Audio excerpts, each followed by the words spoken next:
దేవుని సన్నిధిలో ఎంత సమయాన్ని ప్రార్థనకి కేటాయించగలుగుతున్నారు?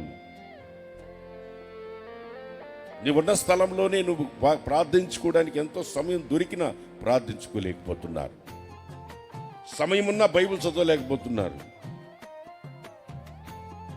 దేవుని వాక్యాన్ని చదివే ఆ మనస్సే లేదు ఈరోజు ఎవరికి.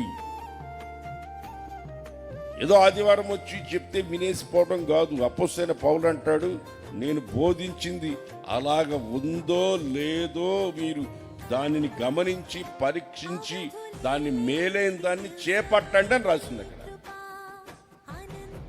గుడ్డెత్తి చేలో పడినట్టు కాదు. గుడ్డెత్తి చేలో పడితే ఏమవుతుంది? అక్కడ కొంచెం ఇక్కడ కొంచెం అక్కడ కొంచెం ఇక్కడ కొంచెం తిని యజమానుడు వస్తే తన్నులు తింటది. గుడిది కదా, ఏడంటే ఆడ దిగిపోతుంటది. చేతిలో బైబుల్ ఉంది, అలా ఉందా లేదా? బైబుల్ వాక్యం చెప్తున్న వాక్యం ఆ విధంగా చెప్పే వాక్యాన్ని ప్రకారంగా అక్కడ ఉందా లేదా పరీక్షించాలి, దాన్ని గమనించాలి. సత్యవాక్యాన్ని చేతపట్టుకొని జ్యోతుల్లాగా ప్రకాశించాలి. ఆకాశ మండలంలో నక్షత్రాల వలె ప్రకాశించాలి. పరిశుద్ధతని కాపాడుకొని వాక్యం అలా ఉందా లేదా చదవాలి. పరిశుద్ధతని కాపాడుకొని ప్రార్థనా జీవితం అవసరం.